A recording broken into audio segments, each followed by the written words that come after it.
Assalamu alaikum and a very good morning.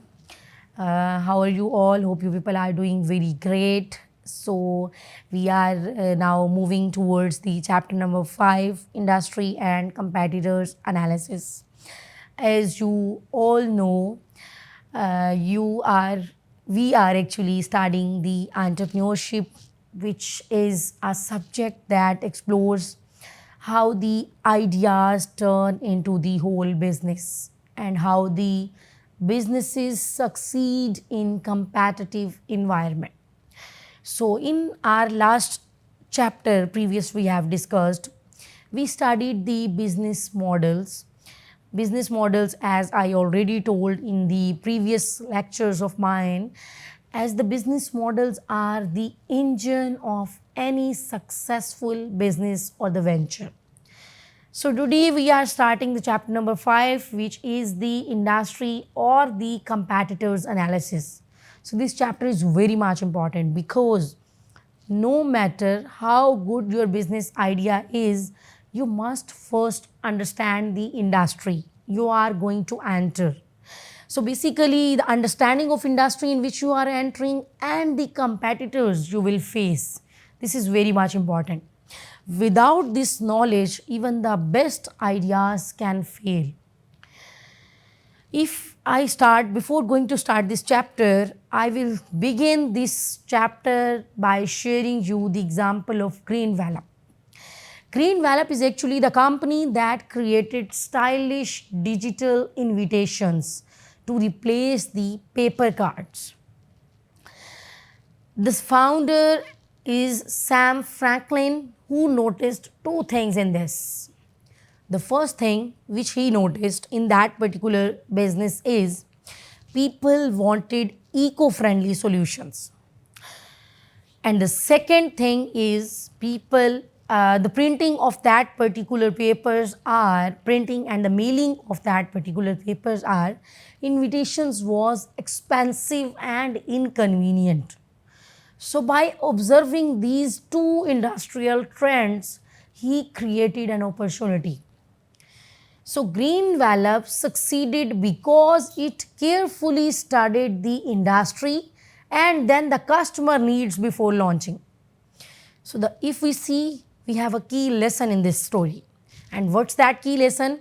Success depends not only on product but also on understanding the industry landscape. If we see the Pakistan example, Careem did the same in Pakistan. They saw the transport industry's weakness, unsafe taxis, unreliable fares, and then they designed their service to solve that particular problem. So what is actually the industry analysis is? Industry is actually a group of business that produce the similar product or services. For example, it may include the clothing industry, the food industry, the telecom industry.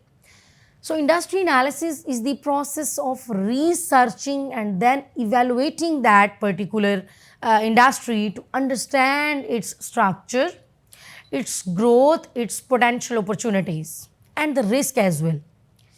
And this answers 5 questions. The first question, is that industry growing, stable or declining in which you are going to target your brand? And the next question is, who are your customers? And the third question is, who are your competitors? And the fourth one is, what barriers or the risk exist in that? And the fifth one is, what gaps and opportunities are available? So why does it matter to understand that industry? It helps to entrepreneur to avoid the industries that are too risky. It reveals hidden opportunities.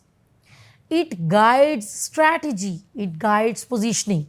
So reflection we got from this story is, a business idea without industry analysis is like sailing without a compass. You may move, but you won't know where you are heading.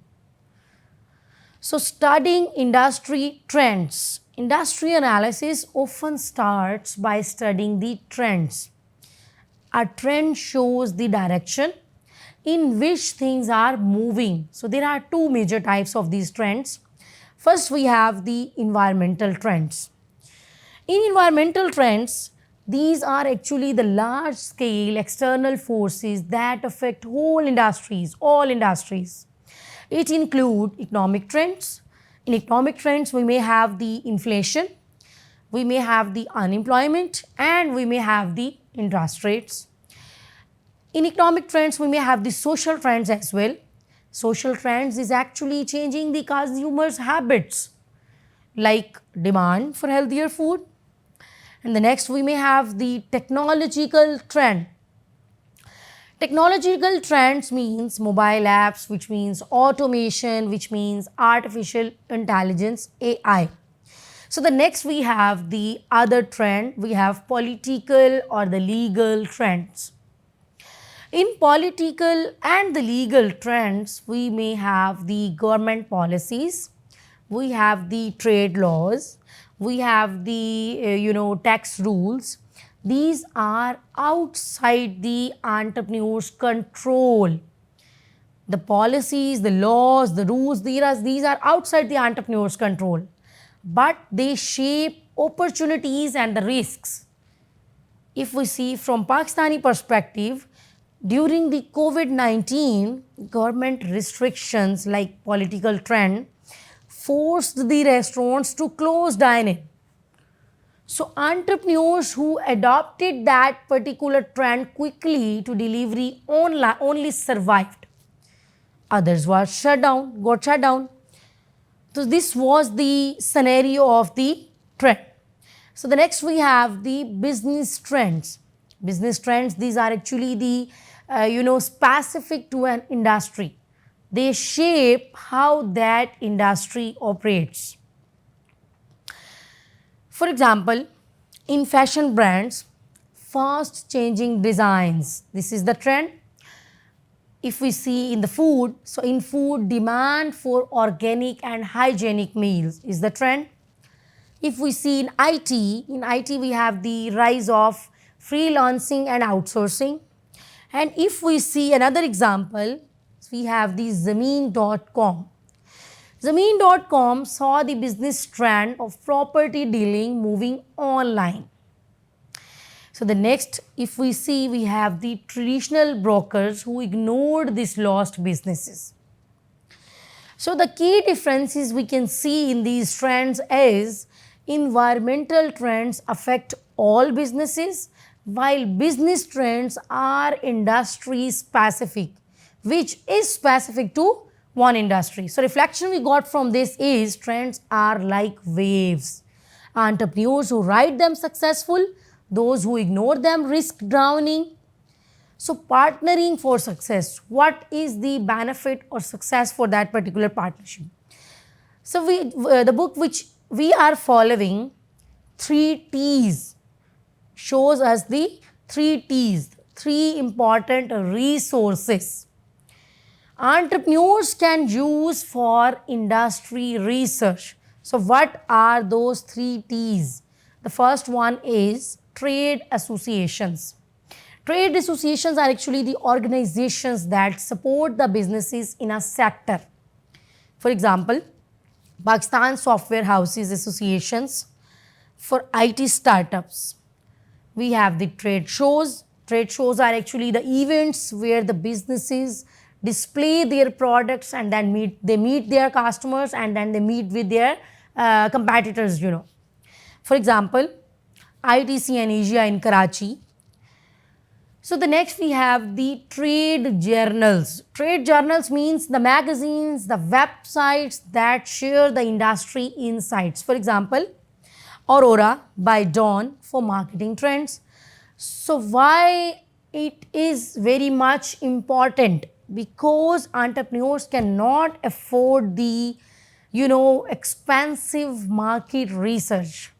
So these 3 T's will help an entrepreneur to give the valuable knowledge at a very low cost. If we study the Porter's 5 forces model for the sake of industrial analysis, so we may have the Michael Porter who invented this model, who developed this model to explain that there are 5 competitive forces that shape an industry. And these comparative forces will help an entrepreneur to decide whether an industry is attractive, whether it is profitable. So today I am going to cover the three forces relevant to these Porter's 5 forces model. The first force of Michael Porter's model is threat of substitute. Threat of substitute is actually a substitute that a product from another industry that's solving the same problem.